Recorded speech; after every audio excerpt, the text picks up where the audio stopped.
Cuma pertanyaan berikutnya, bagaimana kita akan melakukan sesuatu kalau kita juga belum tahu secara spesifik. Iya, pertanyaannya kan. Nah, data itu sudah lengkap apa belum? Jadi sebagai praktisi hipnosis, sebagai praktisi NLP, langkah konkret yang harus dilakukan pertama kali ya identifikasi. Kenali dulu masalahnya apa. Jadi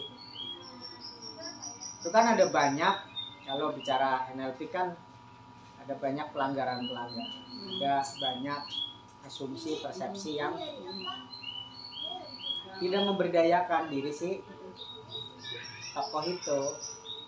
Jadi dia berpikir satu gara-gara dia dikenalkan sama kakaknya ya. Ya, dikenalkan sama kakaknya kepada mitranya. Kan berarti bukan karyawan itu sebenarnya, mungkin mitra. Bisa saja dia bekerja sama dengan mitra, ini adik saya.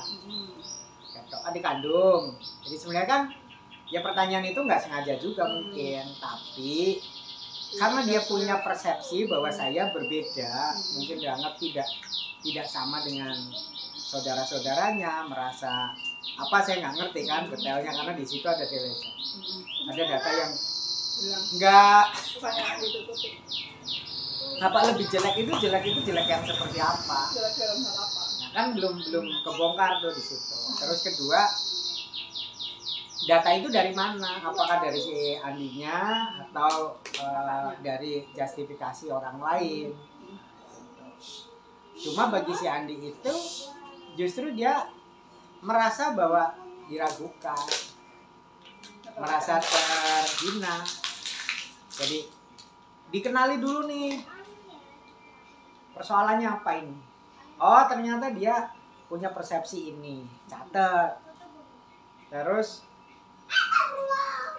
dia diangkat jadi apa di situ?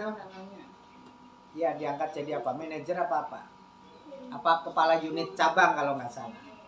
Nah, dia justru berpikir bahwa jangan-jangan saya diangkat juga karena saudara. Berarti bukan karena kemampuan saya, bukan karena kehebatan saya. Jadi dia akhirnya jadi pikirannya negatif, overthinking itu.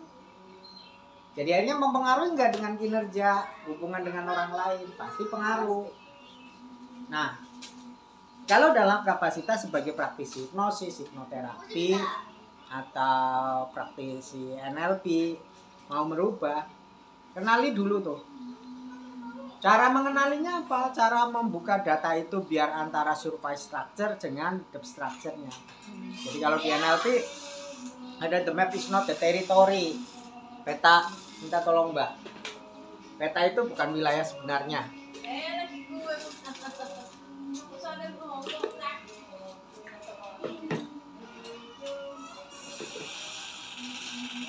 Oh.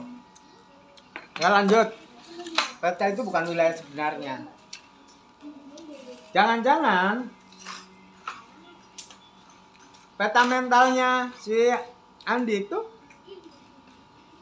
salah. Atau jangan-jangan benar. Tapi pertanyaan, walaupun itu peta mentalnya benar, respon bagi tubuhnya baik nggak? Nggak baik. Kalau memang nggak baik versi Andi, jadi overthinking, dia pengennya gimana? Aku pengennya lebih baik. Maka rubah peta mentalnya. The map is not the territory. Peta itu bukan wilayah sebenarnya. Rubah peta mentalnya, maka responnya akan berubah. Entah respon tubuh, entah respon rasa, semuanya akan berubah. Maka berikan pemahaman.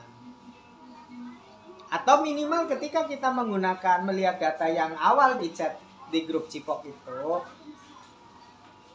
gali depth structure-nya seperti apa.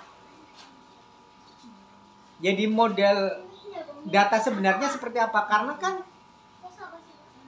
ada banyak data di situ yang dia di deletion, di generalisasi, ada yang delusion, ada yang jadi samar maknanya, ada yang datanya nggak jelas, hilang, ada yang datanya di generalisasi bahwa semua orang yang diangkat menjadi pimpinan di perusahaan yang ngangkat dari kalangan keluarga, yang pemilik atau owner atau apapun dari perusahaan menganggap bahwa itu jalur kekeluargaan, berarti nggak kompeten, berarti dia nggak punya kapasitas. Apa mesti begitu?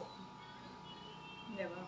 Mesti begitu nggak, Mbak? Enggak. Nggak mesti, cuma dia mengeneralisasi bahwa ketika jadi kepala unit cabang, ketika menjadi pimpinan, ketika terus dari jalur keluarga, mengerasa bahwa dia minder malah justru.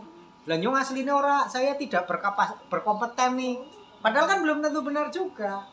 Nah, ini yang perlu dirubah.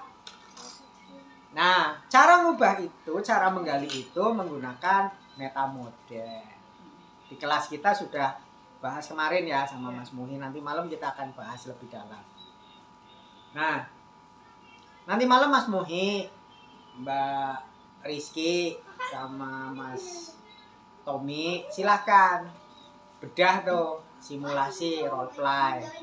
Satu berperan jadi si tokohnya, satu untuk memeta model, dibedah kira-kira apa, terus dirubah, di meta model dulu, datanya muncul, baru langkah yang kedua lakukan reframe.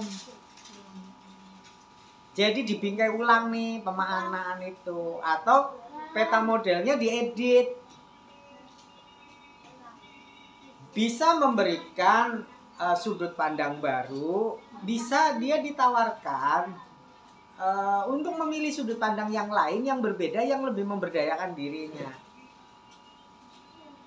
Nah, itu reframe nanti kan ada beberapa jenisnya, silakan dilakukan. Kalau sudah di reframe, bisa saja karena ini kita sekalian refresh materi hipnoterapi, bisa saja nanti panjenengan menggunakan teknik hipnoterapi, entah itu relaksasi, entah itu diberikan sugesti positif, silakan.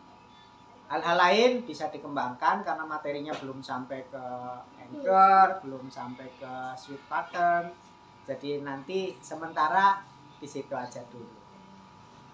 Itu gambaran diskusi sore ini Pak Anton, semoga bermanfaat. Assalamualaikum warahmatullahi wabarakatuh. Sambil kembali.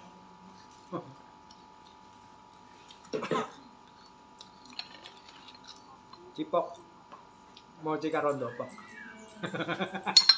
Cangkok.